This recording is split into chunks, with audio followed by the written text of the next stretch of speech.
Okay, welcome Multnomah Village, week 100, Justice for Qadira, and we're so glad to be back. Praise Jesus that we are back.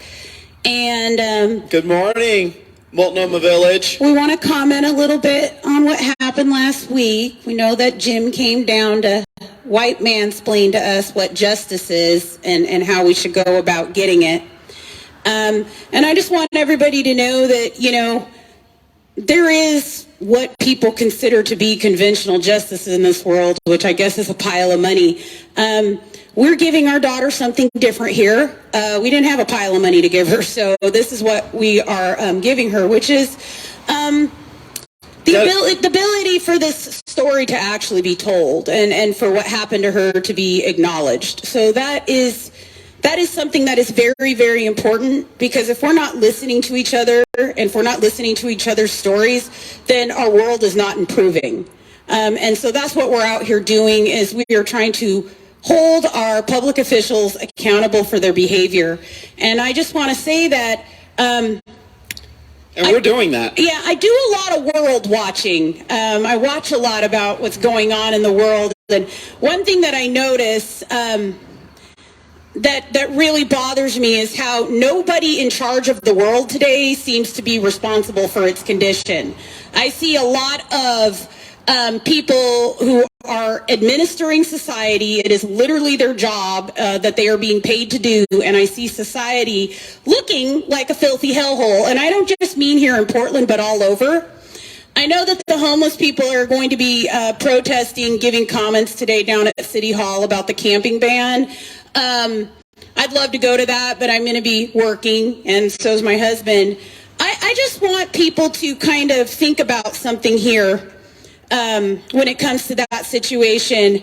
There are a lot of people who actually live indoors in squalor.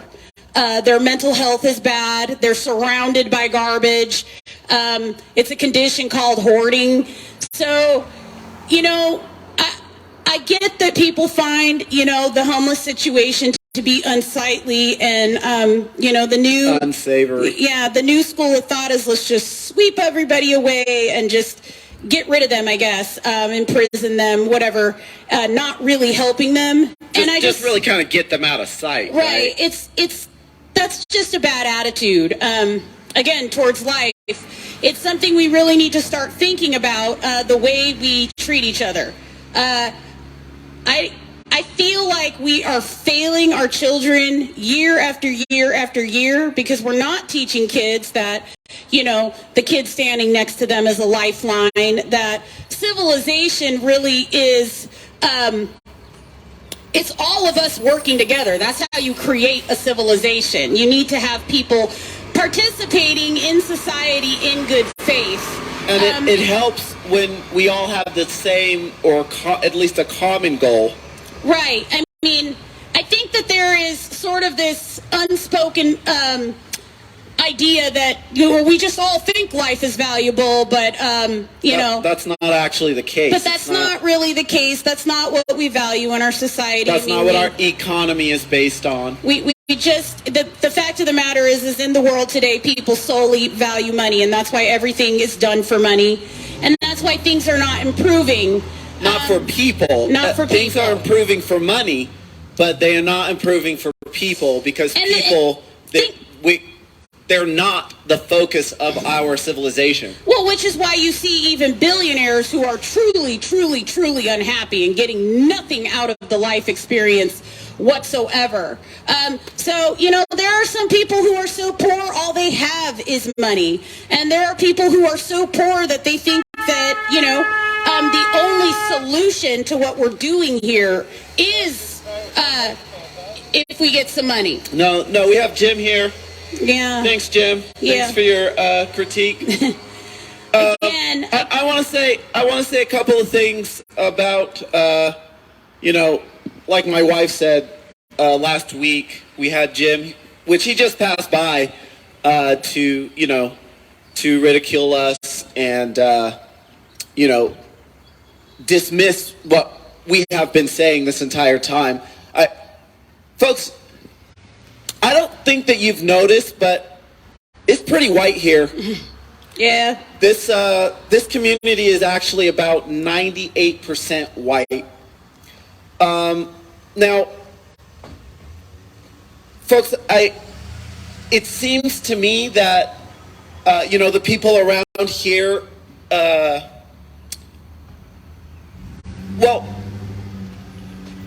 we don't necessarily here appreciate diversity. I know that that's not what Jim was saying last week, but from the looks of it, and I mean, this is just a question, where is all the diversity if we appreciate diversity here in this community? Where is it? And where is the appreciation for diversity? Because, I mean, honestly, getting out here and telling this story week after week it's not easy. And I understand that some people feel that we shouldn't be out here telling this story. I don't really know why, because this is justice. This is justice for our daughter, and this is the justice we could provide for her. Nobody else wanted to give her justice. So nobody else cares. This is it. Folks, we're just out here. The only reason why we are out here on a PA system in the first place is because we feel like we're not being heard. And we're definitely not being listened to. But that should not be the case, because if we do value diversity here in this community, folks, we are part of the very small minority and the very small amount of diversity that exists here in this community. You should want to hear from us. I want to talk too about what Jim was doing when he was up here, because it's a tactic it's a psychological tactic that is used against poor people and people of color, marginalized people. It's Jim was trying to antagonize my husband and he was gaslighting us. And that's what he wanted. He wanted a violent reaction so he could file charges, so we could be swept off the street. And I want to talk about how that is what happened after our daughter was burned. At every turn, we actually had her own attorney, people who were dealing with the situation, trying to incite violence, trying to get us to be angry. That is why at the fraudulent court proceeding, they snickered and laughed at us and her, and then, awarded her abuser's money. That was all in an attempt to incite violence. And we see that going on really all over the world, because it's, once you frustrate somebody to violence, then you can say, see, this person is a problem, and then you can get rid of them quite easily and still look like the hero. And that's what Jim was down here trying to do, was be the community hero and get us off the street, stop us from telling this story. Get the people of color off the streets, because we don't deserve to have a voice here in our own community. But this is our community. Like, we're your actual community members. We live here. We own a home here in this community. I do want to say, too, that there are a lot of great people in this community that don't behave like Jim. I mean, I just recently lost my cat.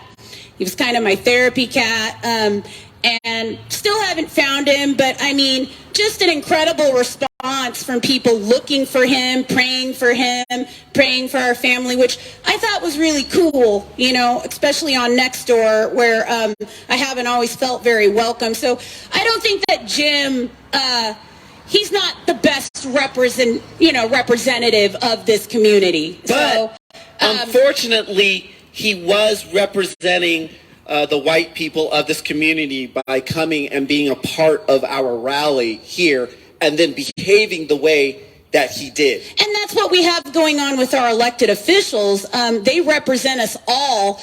So the poor conditions that people are living in here in this city, all over America, and then globally, that is really on the people who are administering society. It's very interesting to me to see the people who have been shoved out onto the corner, who a lot of them no longer even want to be a part of this world, which is why they're choosing the life they're choosing, because there is such poor organization and such poor leadership, and the leaders are never responsible. I mean, I kid you not. I mean, I look all over the world, and it's like, okay, you have a good chunk population, global population suffering. We've got thousands suffering downtown, and we keep going to the people who created the mess, literally, and saying, "Oh, it's okay, you can fix it."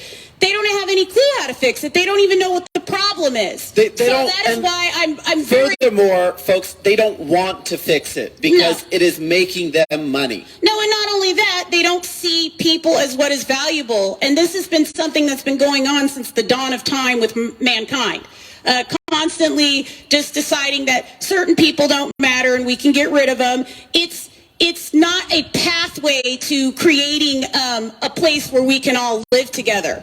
And we are just doing a disservice to our children every single day, because in our educational system, kids are really not taught that other kids matter. They're not taught that other kids are a lifeline. But the fact of the matter is everyone around you truly is a lifeline, because when you need help, you need to be able to go to somebody. I'm actually other people. I'm actually a fan of, I don't know why in modern society today people just don't have life coaches assigned to them to help them whenever they are in a situation. But our world shouldn't be that complicated. But it is that complicated. If we were focused on taking care of people instead of, anything else, then, that might not be a circumstance that we're encountering. But I will say, when you're in high school, when you're in elementary school, when you're in college even, generally you have a counselor that you can go to talk to. A lot of times it's an inadequate service, but I don't know why people are not really offered that throughout their adult life, because all kinds of things come up. And when I look at the homeless problem, it's just going to continue. And we can't just keep sweeping people up and throwing them into camps, because the world we've created here is not a place people want to be. Because I'm telling you, people are living in homes not wanting to live. People are living in homes, and they're living in the same type of squalor you see on the sidewalk. You just don't see it. Because they're in a house. Yeah, there's people who are not mentally well. They don't know where to go for help. People are increasingly all over the globe isolated, lonely, broken, but there's more people than ever. So we have very poor organization, and it comes all the way from the top. That's why me and my husband keep getting out here and doubling down on telling this story, because the treatment from our public officials over something that is very cut and dry. Or should be. Well, it is. These people committed a crime. What they did was horrible. My daughter is still waiting to move on because she's got lifetime injuries. Nobody wants to take responsibility. Well, that's just what we see globally. We see all these wealthy people now, who don't want to take responsibility for the mess here, yet it is literally their mess, because they're the ones that are administering society. So it's very interesting to me, the mayor, and I see a lot of these activist groups, they're pointing to the homeless people as the problem, and I'm going, this is what happens when people are poorly organized, when there's poor policies, when leaders are not paying attention to their people. And when people are not what is considered valuable. Exactly. So, we've allowed this to go on, and if we don't approach it in a way where we say, okay, we need to help what is valuable, then we're just going to keep ending up in this same situation. Nobody's going to feel better if, there's mass death in these camps and things go awry, which they will, which is another thing I don't want to forget to talk about today, is the caregiving industry is completely understaffed here in Portland, nationally, all over the globe. If you are a caregiver or a nurse or somebody in a care role, you know exactly what I'm talking about. There are not enough hands. There is not enough help for whatever service we are trying to provide. But somehow there seems to be unlimited amount of money and resources for war. War, fighting. But there's never enough to take care of people. Right. People are just absolutely not the focus. And it's funny to me because Now they're talking about this Japanese researcher made this big breakthrough and we're going to have lab-grown babies. You think you can engineer a person to be a certain way so they're not a problem in your eyes? Good luck. That all comes from how you treat them. Yeah, it comes from actually acknowledging that people matter and treating and actually caring for them, like genuine care. And it's not an easy job, but I mean, God created creation, and we're all here to help care for all of the life on the planet. And I know people don't like hearing that, but that is a reality. That's literally our job. Yeah, that's our job. That's what you're here to do. Tasked by the universe. And we're doing a very, very, very, very poor job on planet Earth because everything has become about making money and just about, creating more and more technology to the point where it doesn't even, they don't want people here anymore. I mean, that's what I'm hearing from the World Economic Forum. The world will be better when it's full of robots and few people, which is absolute gibberish and nonsense. I mean, these people are actually actively trying to build hell.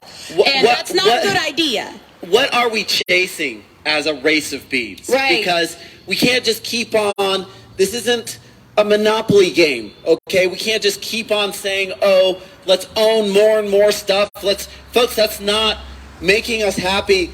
If you are focused on money, I'm pretty sure you're not a happy person because money does not make you happy. Really, it's genuine interactions with other living beings that are ever going to be giving you any kind of benefit and any real, happiness. That's what we're missing here, and we're moving. growth, because the reason we are all here is to become more human. Okay, so you're becoming a human being really every day, and the way you become more human is interacting with the life. Now, what's happened with the billionaire class and the multimillionaire class is they're the money worshippers. The money worshippers. That's because, what they can have more money. The billions, they're trillions, sick. They're very whatever. sick. They're surrounded by all their stuff too. It just people looks that are cleaner. basically running the planet. And that's all we're hearing right now. All we hear are their narratives. All we hear is what they want people focused on and talking about. And there's a lot of gaslighting going on in the media. I see it every single day. It's just jaw-dropping. And I'm sorry, but the people who own the media are responsible for that. And it's just such a tiny little group. You're not doing a good job hiding because we can all see you. God sees you. Everybody sees you. And you need to take some responsibility for the conversations that you're hiding. Because there's a lot of things that are just not being reported because, there's a group of people who feel like, they deserve to have the entire planet to themselves. It's such a silly thought. It's absolutely ridiculous. We are so blessed to have so much life on this planet. And we are one human family, like all of us together. We're a human family. Every person is your brother or sister. So I don't understand why we can't start behaving like that. We're not separate, okay? We're not all these separate little factions and races. And I mean, sure, we have different ideas and we look different, but when it comes down to it, we are all here together, and we pretty much have all the same needs. Yes, and we need to start holding the people who are being tasked with running our society for a job not done. I mean, honestly, it's embarrassing to me that Ted Wheeler and Tina Kotek and Renee Gonzalez, all these people, they can't even come out and talk to me and my husband. They just want to continue doing what they're doing. Even though it's not working. Which is the definition of insanity, because they've run the city into the ground. And I tell you, this new plan, running around arresting people for being homeless and sweeping them off, it's just going to make things worse, because guess what? More and more homeless people are going to pile into the street because the condition of our society is such that people don't really want to be here anymore. So, I mean, this is actually a lifestyle that people are beginning to choose. And they don't want to come back to what's been built here because what they see is there's nothing really for them. So we need to acknowledge what type of world has been created here. You know, I hear a lot of people, they like to blame God for what's going on the planet. Well, I think go look in the mirror because we are all here creating this world and we all need to take responsibility for it. People who have been actually voted into office and charged with running things, they're more responsible. They need to be held more accountable, but without a free and fair media, that's impossible. And also the people that have not been elected, but who have so much money that they're just directing everything. They're even directing the governments. I mean, we need to be holding those people accountable.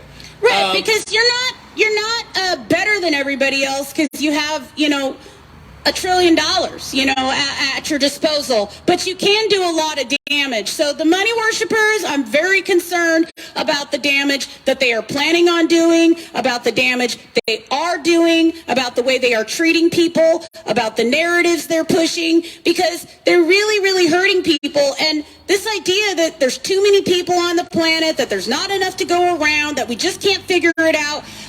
That's just I reject all of that. Wholly because, no, everybody was invited to this planet for this time, to be here during this time. And if you're here in this neighborhood, you were chosen to be a part of this. And that's a pretty special thing, actually, because me and my husband, our family almost did not survive this assault. So to be standing before you today, whether we end up in the newspaper or not, this is something that I didn't even know if we could achieve. So that's another thing, like I said, I mean, we all have different ideas of what justice is. Partially justice for us is being able to tell our story because it helps us tremendously to not have to just bear this burden all by ourselves. I mean, it's on the entire neighborhood to share the load because this happened here. And I am hoping over time we can start fostering here in Portland a real discussion about how we are going to make the world actually better, a place where people want to live, a place where people want to participate, where they want to engage, where they would prefer, to be a part of the world instead of sitting on a corner doing drugs. But I know why people feel that way. Because even as a housed person, when we went through everything we went through, I'm telling you, many, many, many days I prayed for death. I just wanted to die. Because we were wholly disregarded by our system from the bottom all the way to the top. I mean, we're still being disregarded by our community and by our public officials. And it doesn't feel good. It doesn't feel good at all. But especially as people of color, I don't think that a lot of people know this, but Oregon used to have lash laws. That means that they actually had legislation or laws on the books that made it okay for white people to abuse black people in order to discourage them from living here. Now, folks, they took those laws off the books, but I believe that it's still being practiced, and I think that that's what we experienced here. And I think we're still experiencing it sometimes because, sometimes the vitriol, when we're at rally, it can get really, really bad. It's something we all need to confront because we have to find a way really to live together. I believe that it is wrong to just get rid of people, and I realize people are looking like a problem now. I look like a problem to a lot of you. My husband looks like a problem to a lot of you. But that's not the way to go about things. No, folks. It's not the way an evolved race of beings deals with life. Not the way they should deal with life. I know we are supposed to be an intelligent, sovereign race of beings who is evolved, but we're not acting like it. Well, and I don't know that we're actually doing the evolving because you actually have to do the work of seeing the other people as what is valuable. And that's a lesson that is truly missing. If you see all the fighting that's going on all over the media and in our politics and just kind of everywhere in our schools on down, I believe that we're missing a major lesson, which is teaching kids to see the kid, like I said, next to them as a lifeline, because that's truly what the person standing next to you should be. And if we take care of everybody, that is what we will get. So that's our focus. Right now, we could have a planet of 8 billion people who are engaged, excited to be here, and helping one another on all levels. And contributing to the health and well-being of our entire planet. And like my wife said, instead, what we have is a large population of the people basically disengaged from the living experience here because they're not being properly cared for. And now you add technology to that, and you kind of have the perfect storm. Because we are disconnecting more than ever. The youth are disconnecting. So the uptick in violence, the uptick in just hate and anger and rage that you kind of see everywhere. And the amount of lost people on the planet is it's growing exponentially because we are not, once again, focused on what we should be focused on here on this planet, which is just taking care of all the life. You know, and I hear a lot of just straight up name calling going on because everybody wants to force their way of life on everybody. That's the thing about me and my husband. We've been doing T-shirt experiment for the last 10 years. We don't force anybody to do it, but I do notice that people don't want to, and that's okay. But the practice of seeing one another as what is valuable, I actually do think we are going to have to move to the physical exercise at some point, which means you're literally labeled as the value. So when you look next to you or behind you or in front of you or whatever, and you see another person, you realize they are also what is valuable. And then, you know, you treat them accordingly. Because when you're not treating people like they don't matter, you kind of get...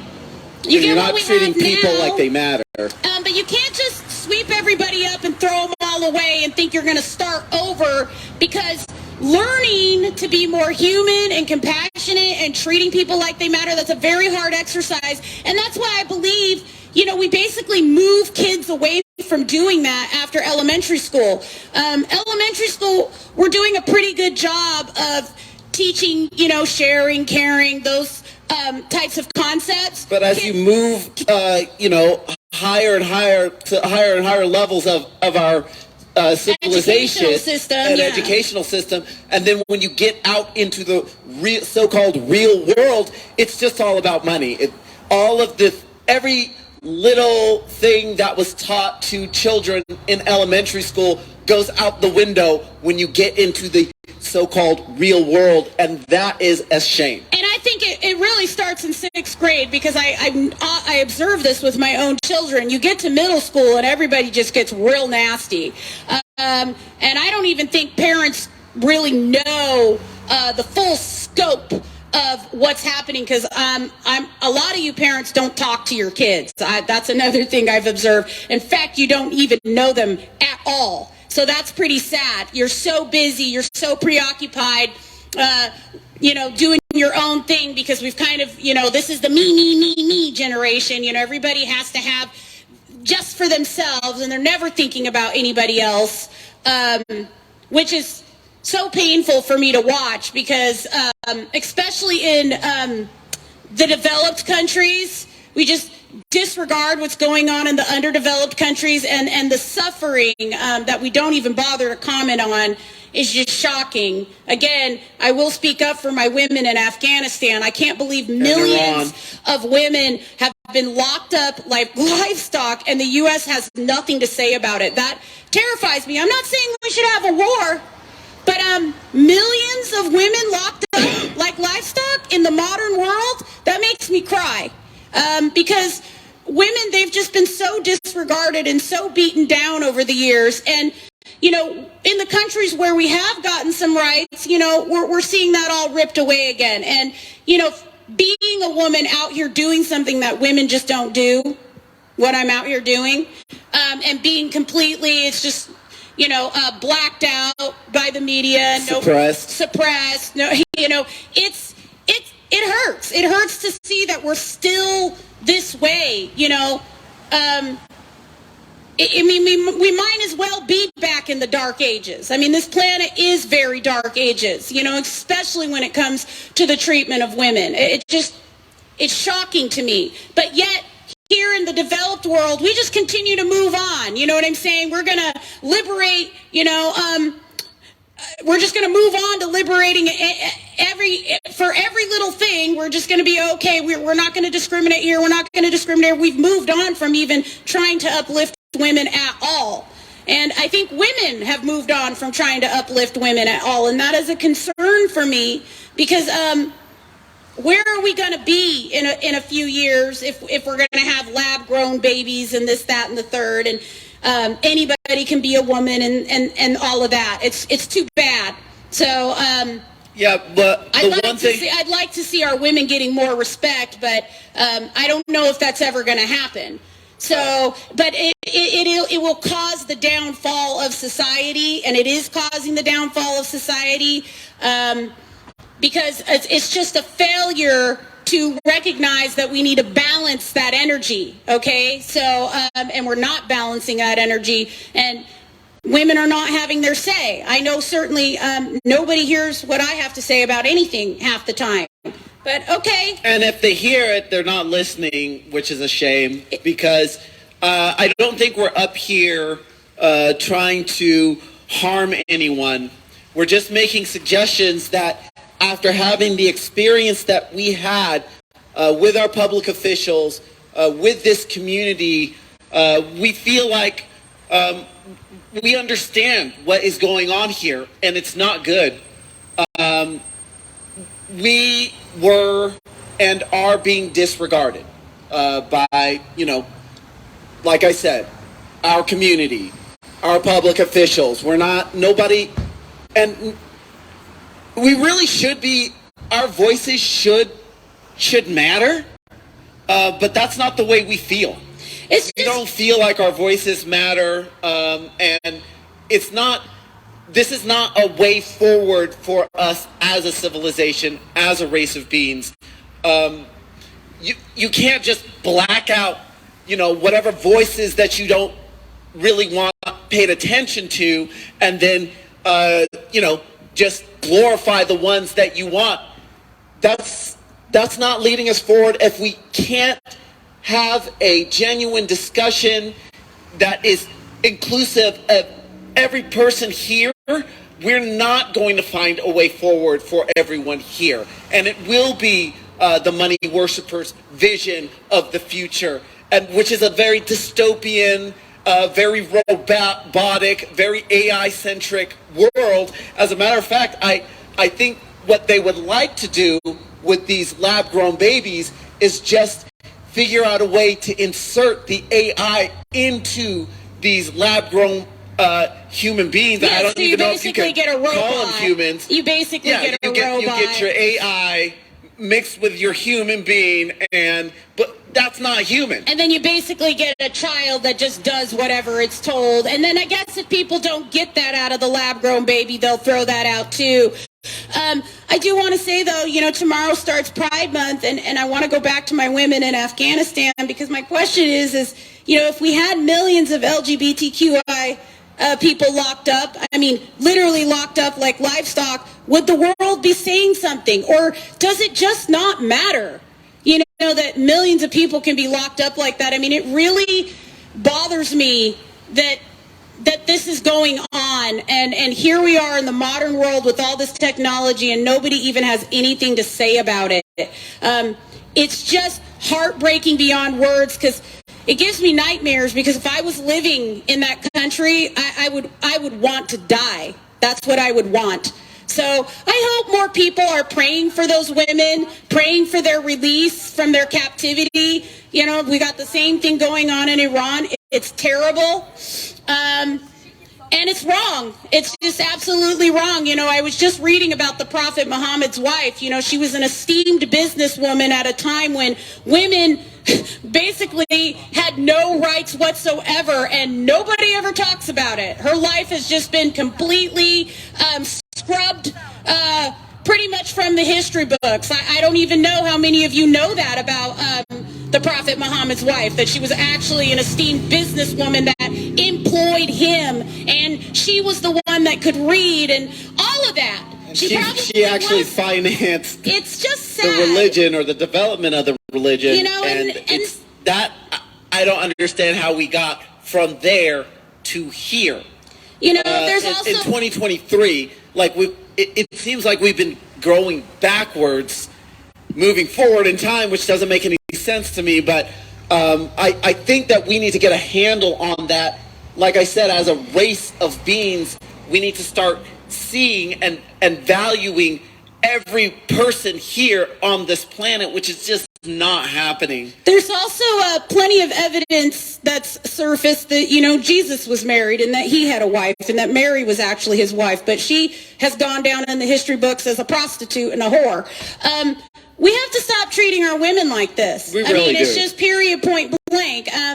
There has to be a whole new way of thinking here and a new way of how we treat one another, period, on this planet. And it cannot involve just getting rid of people. We have to start helping people, whatever condition they are in, and there should be so many more people doing the helping. Unfortunately, caregiving jobs, you know, us caregivers, this is just a low-paid job. It's not considered a job even worthy, really, of doing.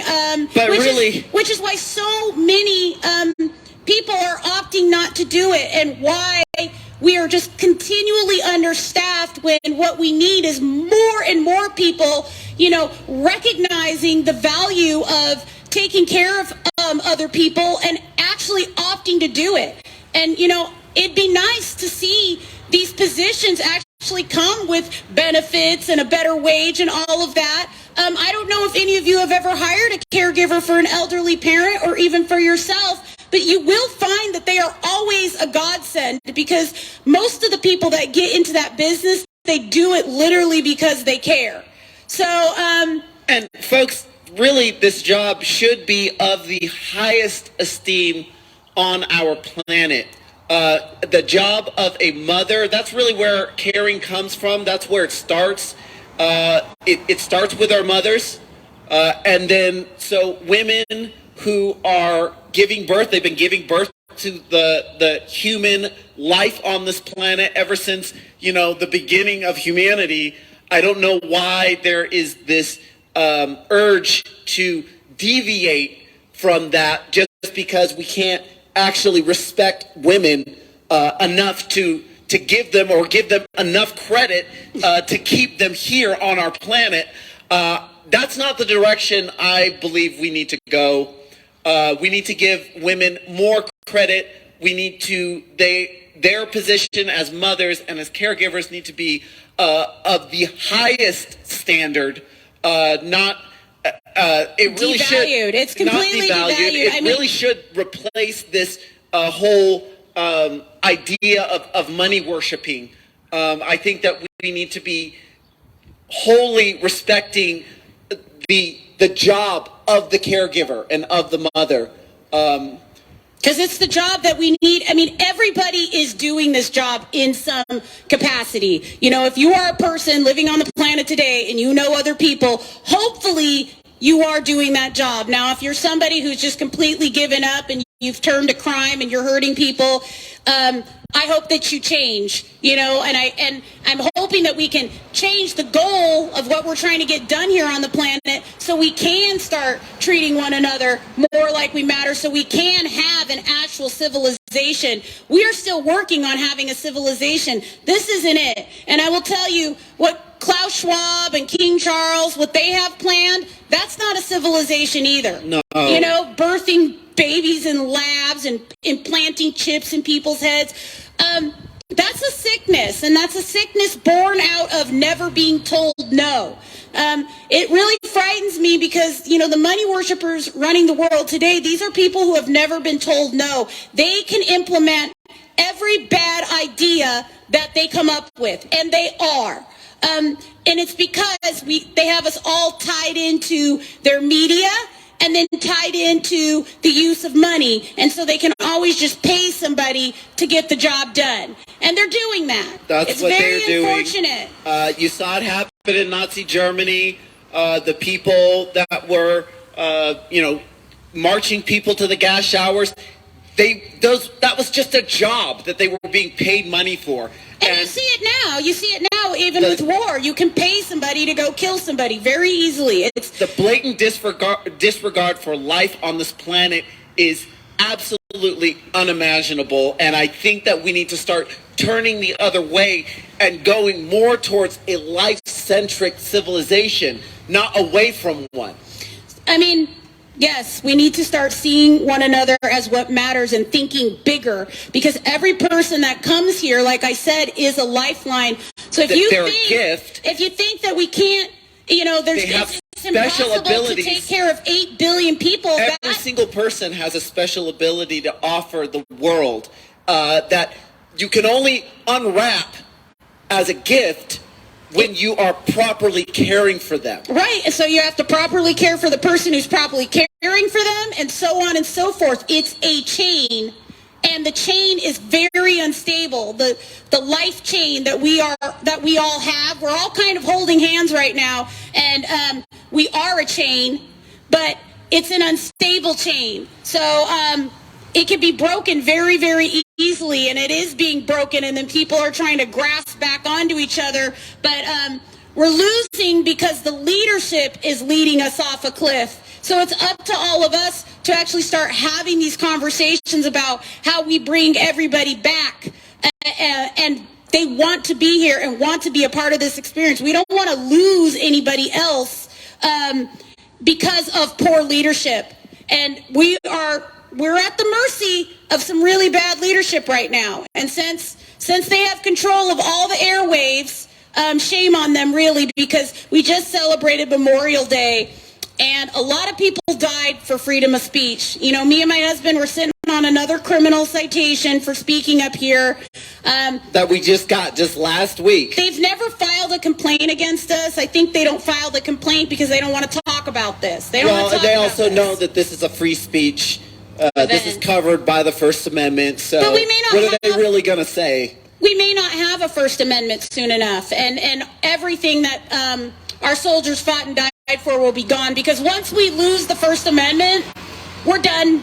I mean, it's we might as well gone. be living, back in Great Britain in right. 1776, I guess. And the First Amendment's basically almost gone because the people that own the media only cover what they want. So we're not having any genuine discussions. We're not getting a lot of free speech going on here. There's just a lot of gaslighting, and people are really angry. I see problems that have very simple solutions, and you can't even get a word in edgewise because the people who own the media want people fighting because they want people to not look like they're valuable. Well, also, too, that's the easiest and best way to control a population. When they're infighting, then you can manipulate it. But if people are unified, there's no controlling what they are doing. Okay, so united we stand, divided we fall. It's a very true statement, but we are being divided right now. We're being divided by money. We're being divided. Our attention's being divided. We can't even think of, one common thing to do together except for spend money, and that's not going to get us anywhere, folks. We're also seeing, all this backlash, this law that they just passed in Uganda, this really strict law, death penalty for anybody that's LGBTQ. I've been talking about this up here. I've talked about it downtown. The presentation of how you roll out, sexual integration matters. We're not doing a great job here in the United States. I think there's some simple things that we could do to change that. But each side just wants to force, their way instead of just listening to some common sense solutions. So, when other And be countries willing to look over here, compromise. they see that, people have to be willing to compromise, because people should be able to look over to America and see, oh, look how well they got that done. That's not what's happening right now. And so we're probably going to see a lot more draconian laws like that, which is really sad, because for the people in those countries, they have nowhere to go. There's nowhere for them really to escape to, because we haven't even figured it out here. So anyway, me and my husband, we're concerned about all of this stuff, because we know that right now the world is being led by people who are so irresponsible that they don't care if people work it out. They don't want people to work it out. In fact, our leaders right now, the reason they don't respond to this protest is they just want somebody to get angry enough to come down here and hurt me and my husband. Or they want us to get angry Or vice versa. and hurt somebody so that they can take us off, sweep us off the street. I will tell you, pacifism is it's not easy. People think that pacifists are weak. I will tell you, 16 years of having to make sure that we are exercising self-control while fighting for our daughter, that has been a real feat. And there are nights where I am down on my knees talking to Jesus about, help me, Lord. You know what I'm saying? Help me, Lord. I do not want to go to jail. You know what I'm saying? It's not easy. And I would love to see our public officials practice it. You know what I'm saying? When you get so angry at somebody, you want to hurt them, and not doing it. That is a very, very difficult thing. It's not even a practice we see on planet Earth today. I wish it was being practiced right now in the United States and Ukraine. People do not have to be dying. I understand there's a disagreement going on, but it is a disagreement. Getting in a room and having a conversation we do have the ability to talk to each other, and that's underutilized. That is what global media is supposed to be for. We're supposed to be having genuine conversations, and it was supposed to help, I believe, stop the killing, but no, instead, there's more killing, because they love, I noticed with the media, and again, shame on the media, really shame.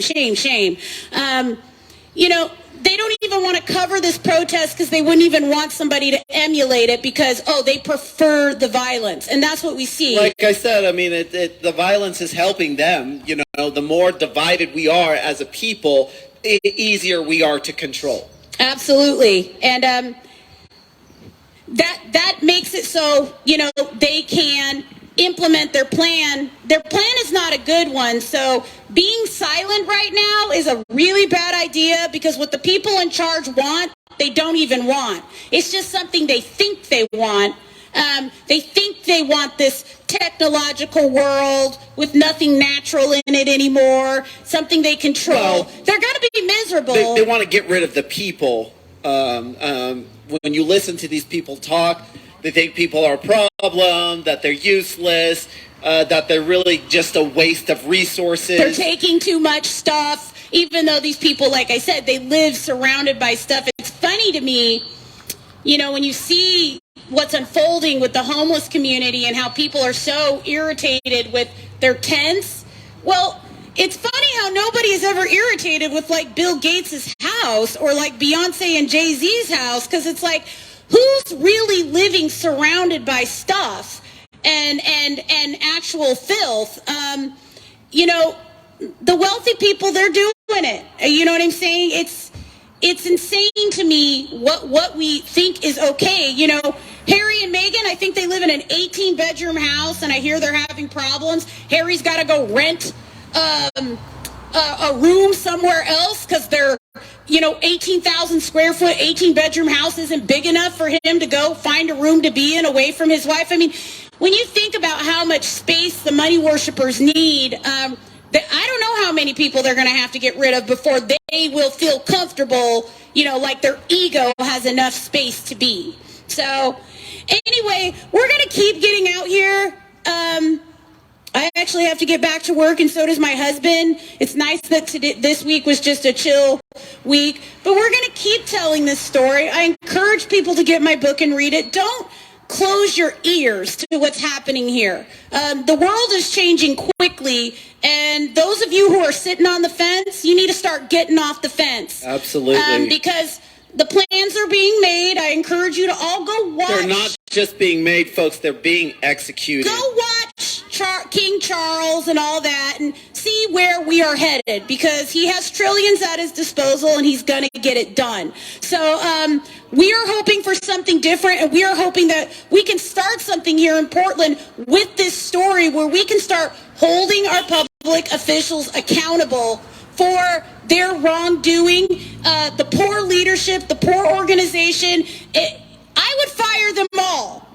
I would fire them all. I think every global leader needs to step down right now. I mean, shame on them, really. And when they go meet God, they're going to get a talking to, because they're the ones running the place, okay? So the citizens who are being marginalized and thrown out and treated like they don't matter, it's not their fault, you know, that things look like this. And that's my concern, is I see a lot of people blaming the homeless people for the situation when there's been all these people running this city. I've lived in Portland my whole life. Portland has never been a leaderless city. So we need to look at what decisions brought us to this place, okay? And what really, kind of focus we've been having in order to get us here. Exactly. And then we need to start talking about the fact that it's not just our homeless community living in squalor, that many people live behind closed doors surrounded in garbage, because the world we're building is not a place they want to be in. So we can do better, humanity. We can do better. We can start here today. And that is what we are going to, that is me and my husband's commitment. That is justice for our daughter. Justice for our daughter is a better world for her to live in. A world where things like what happened to her don't happen, because people are being held accountable for their actions. And because people are actually genuinely caring about other people. Absolutely. Anyway, with that, folks, we're going to shut it down. Yep. We're going to give you our take on where we should be headed here on this planet. And it's very simple. It goes like this. I am the value. I am the value. You are the value. You are the value. We are the value. We are the value. We're not talking about money. We're not talking about gold or silver. We're not talking about cryptocurrency. We are talking about your very life. That is literally what is valuable. So if you can say it with us, please do. I am the value. I am the value. You are the value. We are the value. I am the value. You are the value. We are the value. I am the value. You are the value. We are the value. And again, I just want to extend again my deepest gratitude to everybody who was looking for my cat. We're still praying he comes home, but even if he doesn't, it made me feel really good. And I just want people to know that that was a happening here too, in this neighborhood. So I know that we can all do better. Thank you, Multnomah Village. Thank God you, bless. Multnomah Village. We'll see you next week.